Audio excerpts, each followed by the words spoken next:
Ruth. Ruth 1. In the days when the judges ruled, there was a famine in the land, and a man of Bethlehem in Judah went to sojourn in the country of Moab, he and his wife and his 2 sons. The name of the man was Elimelech, and the name of his wife Naomi, and the names of his 2 sons were Mahlon and Chilion. They were Ephrathites from Bethlehem in Judah. They went into the country of Moab and remained there. But Elimelech, the husband of Naomi, died, and she was left with her 2 sons. These took Moabite wives. The name of the one was Orpah, and the name of the other Ruth. They lived there about 10 years, and both Mahlon and Chilion died, so that the woman was left without her 2 sons and her husband. Then she arose with her daughters-in-law to return from the country of Moab, for she had heard in the fields of Moab that the Lord had visited his people and given them food. So she set out from the place where she was with her 2 daughters-in-law, and they went on the way to return to the land of Judah. But Naomi said to her 2 daughters-in-law, "Go, return each of you to her mother's house. May the Lord deal kindly with you as you have dealt with the dead and with me. The Lord grant that you may find rest, each of you, in the house of her husband." Then she kissed them, and they lifted up their voices and wept, and they said to her, "No, we will return with you to your people." But Naomi said, "Turn back, my daughters. Why will you go with me? Have I yet sons in my womb that they may become your husbands? Turn back, my daughters. Go your way, for I am too old to have a husband. If I should say I have hope, even if I should have a husband this night and should bear sons, would you therefore wait till they were grown? Would you therefore refrain from marrying? No, my daughters, for it is exceedingly bitter to me for your sake that the hand of the Lord has gone out against me." Then they lifted up their voices and wept again. And Orpah kissed her mother-in-law, but Ruth clung to her. And she said, "See, your sister-in-law has gone back to her people and to her gods. Return after your sister-in-law." But Ruth said, "Do not urge me to leave you, or to return from following you. For where you go, I will go, and where you lodge, I will lodge. Your people shall be my people, and your God, my God. Where you die, I will die, and there will I be buried. May the Lord do so to me, and more also, if anything but death parts me from you." And when Naomi saw that she was determined to go with her, she said no more. So the 2 of them went on until they came to Bethlehem. And when they came to Bethlehem, the whole town was stirred because of them. And the women said, "Is this Naomi?" She said to them, "Do not call me Naomi. Call me Mara, for the Almighty has dealt very bitterly with me. I went away full, and the Lord has brought me back empty. Why call me Naomi when the Lord has testified against me, and the Almighty has brought calamity upon me?" So Naomi returned, and Ruth the Moabite, her daughter-in-law, with her, who returned from the country of Moab. And they came to Bethlehem at the beginning of barley harvest.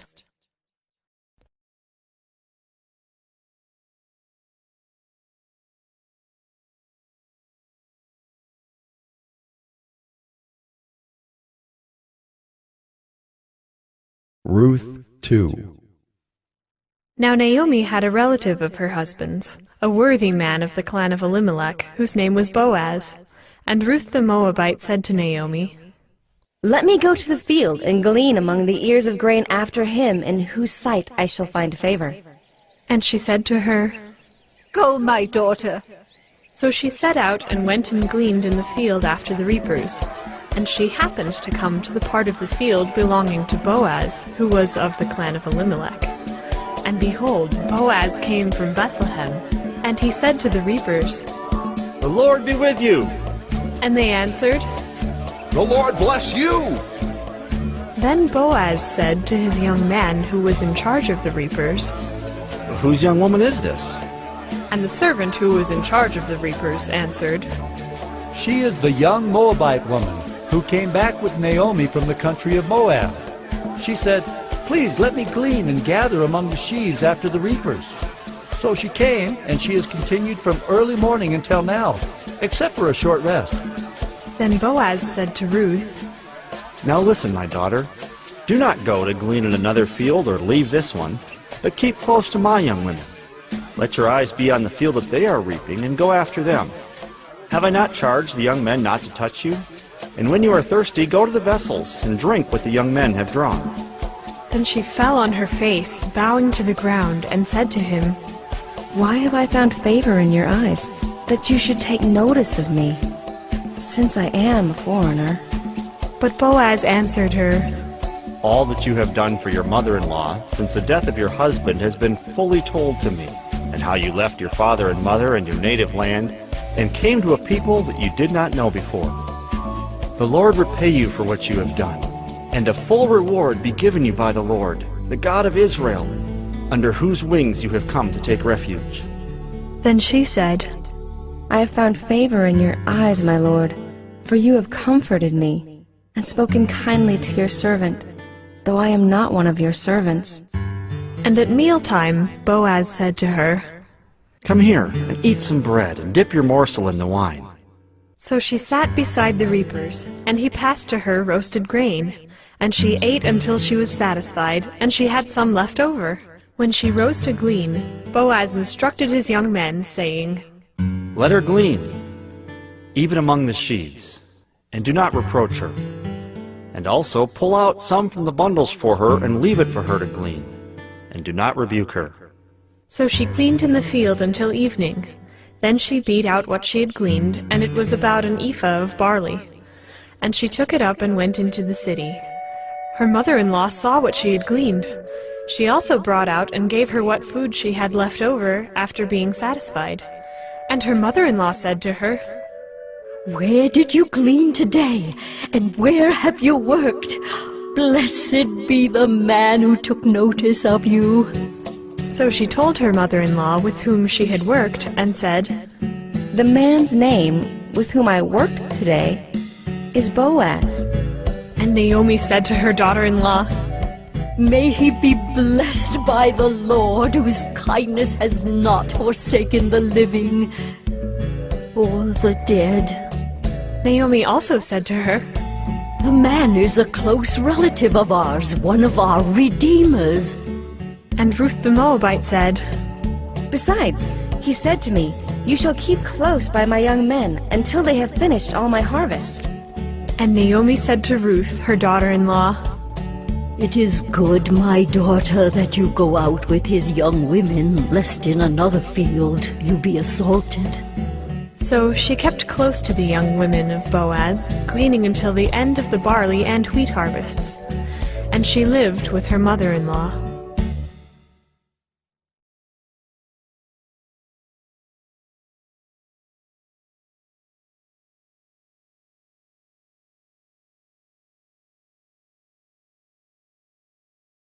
Ruth 3. Then Naomi, her mother-in-law, said to her, My daughter, should I not seek rest for you, that it may be well with you? Is not Boaz our relative, with whose young women you were? See, he is winnowing barley tonight at the threshing floor. Wash, therefore, and anoint yourself, and put on your cloak and go down to the threshing floor. But do not make yourself known to the man until he has finished eating and drinking. But when he lies down, observe the place where he lies.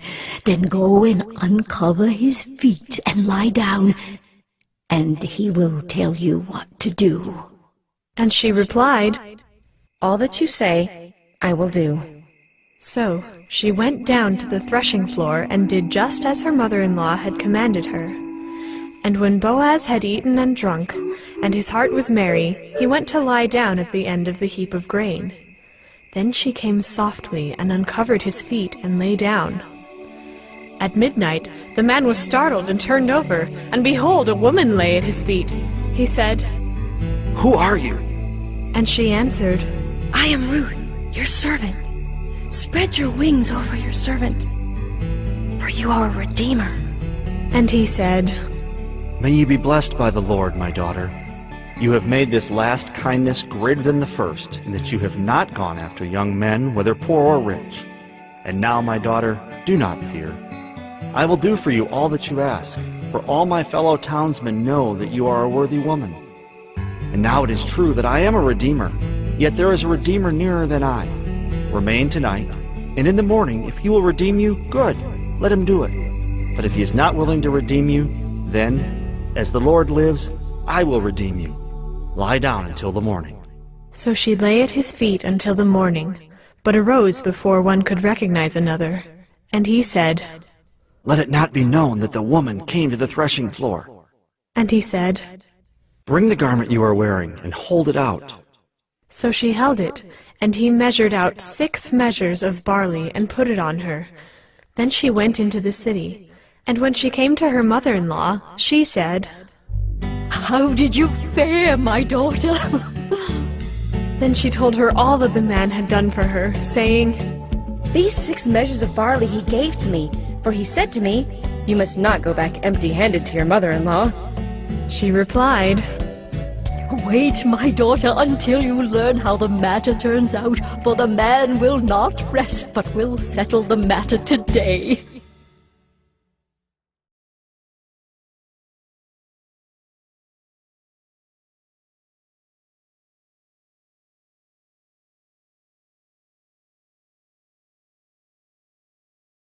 Ruth 4. Now Boaz had gone up to the gate and sat down there. And behold, the Redeemer, of whom Boaz had spoken, came by. So Boaz said, Turn aside, friend. Sit down here. And he turned aside and sat down. And he took 10 men of the elders of the city and said, Sit down here. So they sat down. Then he said to the Redeemer, Naomi, who has come back from the country of Moab, is selling the parcel of land that belonged to a relative, Elimelech. So I thought I would tell you of it and say, Buy it in the presence of those sitting here, and in the presence of the elders of my people. If you will redeem it, redeem it. But if you will not, tell me, that I may know.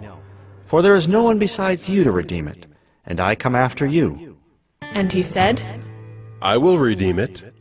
Then Boaz said, The day you buy the field from the hand of Naomi, you also acquire Ruth the Moabite, the widow of the dead, in order to perpetuate the name of the dead in his inheritance. Then the Redeemer said, I cannot redeem it for myself, lest I impair my own inheritance. Take my right of redemption yourself, for I cannot redeem it. Now this was the custom in former times in Israel concerning redeeming and exchanging. To confirm a transaction, the one drew off his sandal and gave it to the other, and this was the manner of attesting in Israel. So when the Redeemer said to Boaz, Buy it for yourself, he drew off his sandal. Then Boaz said to the elders and all the people, You are witnesses this day that I have bought from the hand of Naomi all that belonged to Elimelech, and all that belonged to Chilion and to Mahlon. Also Ruth the Moabite, the widow of Mahlon, I have bought to be my wife, to perpetuate the name of the dead in his inheritance, that the name of the dead may not be cut off from among his brothers and from the gate of his native place. You are witnesses this day. Then all the people who were at the gate and the elders said, We are witnesses. May the Lord make the woman who is coming into your house like Rachel and Leah, who together built up the house of Israel. May you act worthily in Ephrathah, and be renowned in Bethlehem. And may your house be like the house of Perez, whom Tamar bore to Judah, because of the offspring that the Lord will give you by this young woman. So Boaz took Ruth, and she became his wife. And he went in to her, and the Lord gave her conception, and she bore a son. Then the women said to Naomi, Blessed be the Lord, who has not left you this day without a redeemer, and may his name be renowned in Israel. He shall be to you a restorer of life, and a nourisher of your old age, for your daughter-in-law who loves you, who is more to you than 7 sons, has given birth to him. Then Naomi took the child and laid him on her lap, and became his nurse. And the women of the neighborhood gave him a name, saying, A son has been born to Naomi. They named him Obed. He was the father of Jesse, the father of David. Now these are the generations of Perez. Perez fathered Hezron. Hezron fathered Ram. Ram fathered Amminadab. Amminadab fathered Nahshon. Nahshon fathered Salmon. Salmon fathered Boaz. Boaz fathered Obed. Obed fathered Jesse. And Jesse fathered David.